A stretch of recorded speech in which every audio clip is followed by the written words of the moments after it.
So, how the bad articles came about is an interesting story that stretches back, I think, at least 3 years. About 3 years. Where you and I were discussing the idea of doing some sort of live play. Yeah. And originally, it was going to be very miniature based and set based. It was going to be using something. Oh yeah, we had a fucking tank and stuff. Yeah, I had 3D printed props. We were going to be building a small town.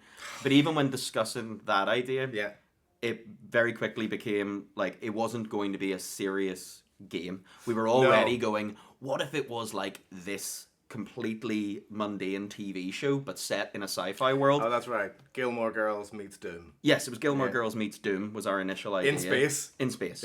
Yes. Yeah. And I think that we then started going, but maybe all of these miniatures kind of take away from it if it's just going to be this funny idea. Yeah. And then maybe the video is going to kind of take away from it. And maybe all of these rules and sci-fi settings are a bit much until we stripped it back and realized people in real world settings is the easiest thing to be funny 100%, with. yeah. Because it kind of removes all of those restraints. So over the course of about 18 months, we kept chipping away all of this until we went, wouldn't it just be great if... Well, actually, we started playing Delta Green. We did start playing Delta Green. And realised that, real world people with much higher stakes and no way to magically heal yourself kind of allows for, I think, more engaging listening experience. It's not to slight rules-heavy games. They're brilliant to play. But I don't think there's any stakes in those. No, I think same way. I think I have this memory whenever we were playing Delta Green of my character Addison getting punched by an NPC and it almost putting him in the hospital. Yeah. And the frailty of the characters in that sort of grounded real setting. It isn't a power fantasy. We've always sort of described Delta Green as your characters begin life circling the drain. It's about seeing how long you can survive and how long you can last without going absolutely insane. Yeah. That's the fun bit of Delta Green. So we kind of wanted to pull the sort of X-Files-ian, clandestine, secret agency vibe from that we enjoyed so much, and then plant it in a place that was a little bit more fun and frivolous, and I guess recognizable to us, somewhere that we knew how to exist. Delta Green is an American, or the program is an American organization, so it was nice to sort of come up with what would that look like in Ireland, and what would that look like if stupid.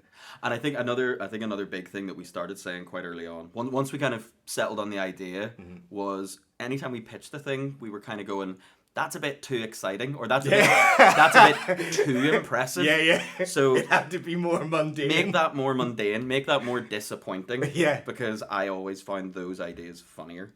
They always are. And I think that sort of goes hand in hand with improv in general. The sort of the fantastical stuff that you can have a fantastical base reality, but it's the mundane conversations that are always funny. Yeah. If you've got two captains on two opposing starships having a call over the tannoy together, but they're maybe, ex-husband and wife, that conversation about their previous marriage is much more enthralling than the fact that they are aboard giant military vessels in space. Yeah. It's the silliness of their normalcy that brings about the best comedy, and I think that's why we wanted to sort of ground this in a place where that kind of play would be sort of celebrated and championed and easy to do. If you're just a man in a little town. Yeah, it's almost like rewriting, from a writing perspective, rewriting your brain. As someone who's ran a lot of tabletop games, it's the opposite of every single one of my instincts for doing a tabletop game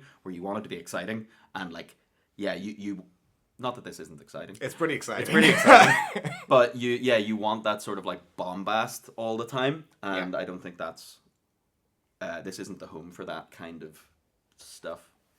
No, not at all. It sort of it came from there. It was born of playing tabletop games. It was born of wanting to produce some lovely polished actual play thing, and it grew and shifted and became what it is, which was, I think, a lot to do with the improvisers that we wanted to be part of it. They kind of helped shape what this became, because even I think I have messages on my phone to to some of them, like from the first time that I seen them perform, I have a message. I won't say names, but I sent a message to one of them saying that I needed the other one for a show. And at that point, we didn't know what the show was called. Mm-hmm. We didn't really have any idea as to like what our plans were for it. We just knew that I loved that person. This one.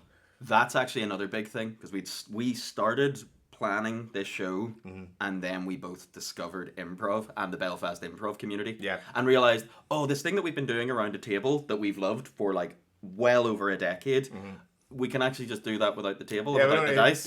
And how can we mash those two things together? How can we get like really talented improviser performers and still marry it with that love of tabletop games that we have?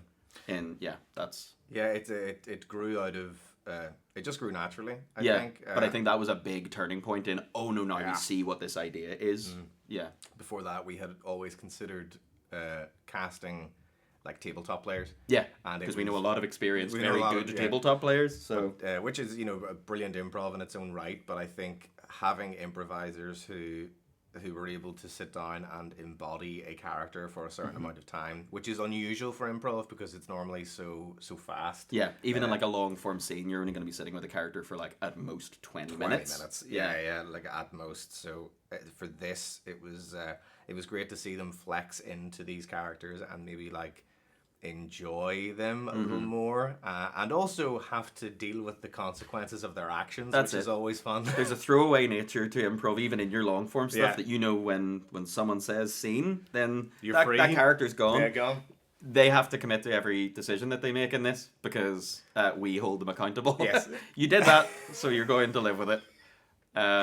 Which was fun for us. I think that's the other thing, that there's like, if you're a practice tabletop player, there's certain conventions that are like baked into you at that point. And I think we were lucky that our performers for this were not super experienced in tabletop, so like they were getting to kind of experience that world, but from a different perspective than say a regular tabletopper.